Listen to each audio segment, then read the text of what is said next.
दोस्तों, स्वागत है आप सभी का। आज हम बात करने वाले हैं सीरियल पति ब्रह्मचारी के आने वाले एपिसोड 349 के बारे में, जहां कहानी में अब तक का सबसे बड़ा और चौंकाने वाला ट्विस्ट देखने को मिलने वाला है। दोस्तों, आपने देखा कि सूरज और उसके परिवार की जिंदगी में सब कुछ ठीक चल रहा था, लेकिन अब अचानक एक ऐसी घटना होने वाली है जिससे पूरे घर की खुशियां मातम में बदल जाएंगी। आखिर कौन है वो दुश्मन जिसने सूरज के पापा को इस तरह अपना शिकार बनाया? किसने उनके साथ इतनी बड़ी साजिश रची और अब सूरज अपने पापा के साथ हुए इस अन्याय का बदला कैसे लेगा? तो दोस्तों, आज के इस एपिसोड में हमें देखने को मिलेगा कि सूरज के पापा जिस सपने को पूरा करने के लिए दिन रात मेहनत कर रहे थे, वही सपना अब कुछ लोगों की वजह से टूटने वाला है। दरअसल दोस्तों, सूरज के पापा ने जिस जमीन पर एक स्कूल बनाने का फैसला किया था, उस जमीन को लेकर अब एक बहुत बड़ा विवाद सामने आने वाला है। सूरज के पापा का सपना था कि उस जगह पर एक ऐसा स्कूल बने जहां बच्चों को अच्छी शिक्षा मिल सके और लोगों को फायदा हो सके। लेकिन दोस्तों, कुछ लोगों को उनका ये अच्छा काम बिल्कुल पसंद नहीं आता है। कुछ गुंडे मिलकर उस जमीन पर कब्जा करने की कोशिश करते हैं और धीरे धीरे पूरी साजिश तैयार कर लेते हैं। वो लोग न सिर्फ उस जमीन पर अपना कब्जा कर लेते हैं, बल्कि वहां लगे कागजों और नाम को भी बदल देते हैं। जहां पहले सूरज के पापा का नाम था,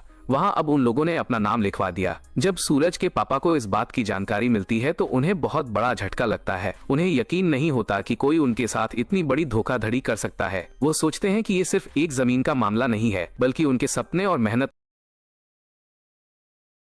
करते हैं कि वो किसी भी हालत में पीछे नहीं हटेंगे। इसके बाद सूरज के पापा उस जमीन को वापस पाने के लिए धरने पर बैठ जाते हैं। वो चाहते हैं कि सच सबके सामने आए, वापस मिले। लेकिन दोस्तों, सबसे बड़ी बात यह है कि इस पूरे मामले की जानकारी सूरज को नहीं होती है। सूरज अपने काम में व्यस्त होता है और उसे बिल्कुल अंदाजा नहीं होता कि उसके पापा इतने बड़े मुसीबत में फंस चुके हैं। इधर सूरज के पापा अकेले उस जगह पर बैठे रहते हैं और दूसरी तरफ कुछ लोग लगातार उन पर दबाव बनाने की कोशिश करते हैं। कुछ समय बाद वहाँ कुछ गुंडे पहुँचते हैं। वो सूरज के पापा को कहते हैं कि यहाँ से उठ जाओ और अपना धरना खत्म कर दो। लेकिन सूरज के पापा अपने फैसले पर अड़े रहते हैं। वो साफ कह देते हैं कि जब तक उन्हें इंसाफ नहीं मिलेगा तब तक वो यहाँ से नहीं हटेंगे। यही बात उन गुंडों को पसंद नहीं आती और फिर वो सूरज के पापा को डराने की कोशिश करते हैं। लेकिन सूरज के पापा अपने हक के लिए लड़ते रहते हैं। आगे क्या होता है ये देखकर हर कोई हैरान रह जाता है, क्योंकि मामला धीरे धीरे बहुत गंभीर हो जाता है। वहीं दूसरी तरफ सूरज को अभी भी कुछ पता नहीं होता। उसे नहीं मालूम कि उसके पापा किस परेशानी से गुजर रहे हैं।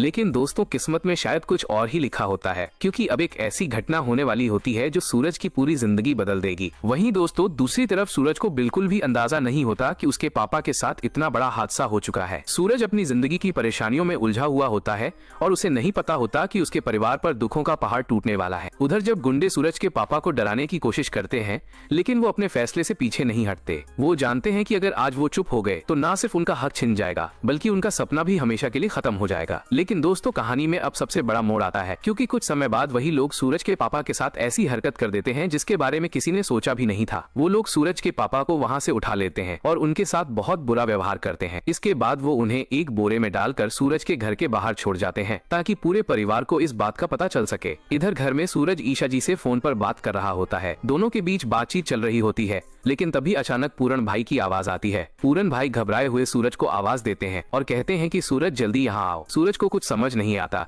कि आखिर ऐसा क्या हो गया है कि सब लोग इतने परेशान हैं। तभी वो ईशा जी का कॉल काट देता है और जल्दी से वहाँ पहुँचता है। जैसे ही सूरज वहाँ पहुँचता है, उसकी नजर उस बोरे पर पड़ती है जो खून से लथपथ होता है। सूरज को कुछ गलत होने का एहसास होता है। वो कांपते हुए उस बोरे को खोलता है और जैसे ही उसके अंदर देखता है, उसके पैरों तले जमीन खिसक जाती है, क्योंकि बोरे के अंदर कोई और नहीं बल्कि उसके अपने पापा होते हैं। अपने पापा को इस हालत में देखकर सूरज पूरी तरह टूट जाता है। उसे समझ नहीं आता कि आखिर किसने और क्यों उसके पापा के साथ ऐसा किया। पूरे घर में चीख पुकार मच जाती है। जहाँ कुछ समय पहले खुशियों का माहौल था, वहाँ अब सिर्फ दुख और दर्द दिखाई देता है। सूरज के लिए ये पल बहुत मुश्किल होता है, क्योंकि जिस इंसान ने हमेशा उसका साथ दिया, आज उसी के साथ इतना बड़ा अन्याय हुआ होता है। लेकिन दोस्तों, सूरज हार मानने वालों में से नहीं है। वो फैसला करता है कि वो अपने पापा के साथ हुए इस हादसे की सच्चाई जरूर सामने लेकर आएगा। इसके बाद सूरज